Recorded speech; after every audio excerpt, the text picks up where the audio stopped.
Hey everyone, Eric here from Yugioh, and before I get started in the video today, I wanted to let you guys know that I am officially back from my hiatus. I got some brand new camera equipment, and I plan on putting out a lot of amazing content this month. So if you're not already subscribed to the channel, be sure to do so. You guys are the reason that I'm able to do this, and I really appreciate all of your guys' support. So the biggest thing that's changed recently in the TCG regarding Code Talkers is we now have access to Decode Talker Heatsoul, and that means we now have access to the entire fire attribute, meaning we have easy access to every attribute of Cyber's monster. Needless to say, this is huge for the deck. Most importantly, this changes how we play out our combos. Because of the link markers on Decode Talker Heatsoul, we need to modify a little bit on how we combo, but in return, we can now guarantee that we end on a counter trap. Sometimes we can even end on 2 counter traps. Now, the early parts of this combo, in terms of extra linking your opponent, are absolutely nothing new.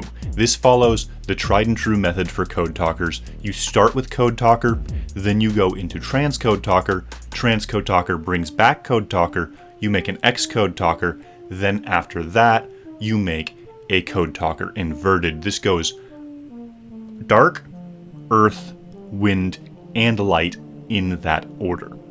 And of course, when you make Code Talker inverted, you need to be very careful on how you set this up. You need to have a monster in hand to summon. You go Chainlink 1 inverted, Chainlink 2 codec, Chainlink 3 parallelexes. This is about the point where our combo begins to diverge a bit from its predecessor. You see, Decode Talker Heatsoul has really bad arrows, and as a result, we need to make a Splash Mage before we make Decode Talker Heatsoul. This is to ensure that we don't get locked out of our zones before we make our Firewall Dragon. We're also going to be setting up here by bringing back Dotscaper before we make the Heatsoul. Now, off of codec, when we summon our Heatsoul, what we're going to be searching is Salamangreat Gazelle, and off of Heatsoul, we are going to get an extra draw. Optimally, I would chain the effective Heatsoul to your codec here in case you do draw what you're going to be sending off of the Gazelle. In that case, you want to search something else besides Gazelle, optimally MathMech Addition or Subtraction. In order to get our Gazelle out of our hand, we are going to be making a Firewall Dragon here, then we're going to make an Avermax in order to trigger the Firewall Dragon, summoning Gazelle. So off of the Gazelle, we are going to be sending Salamangreat Roar. If you're unfamiliar with this card, it is a counter trap that we are going to be able to reset back onto the field using its own effect. But first, we are going to be summoning Talkback Lancer and Link Devotee. From this point, we won't be able to link summon any monsters higher than link rating 2 for the rest of the turn. But it doesn't matter, we already have everything we need to finish setting up our board.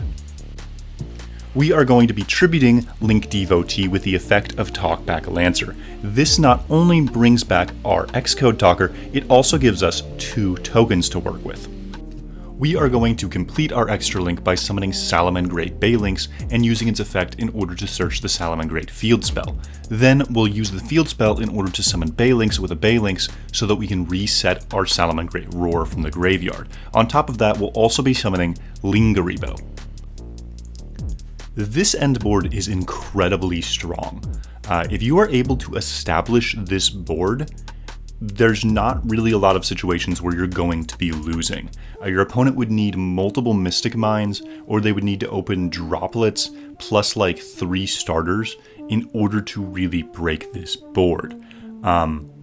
Even Flunder loses to this. Like, all you need to do is just wait to use your Firewall Dragon to bounce their M-Pen and whatever else they leave on board, because your Firewall Dragon is unaffected by card effects, so you can just wait until the end phase, bounce what they have, and save your counter trap, use your counter trap to negate their trap card when they go to summon again, and you've just outed their entire board and you just go in for game.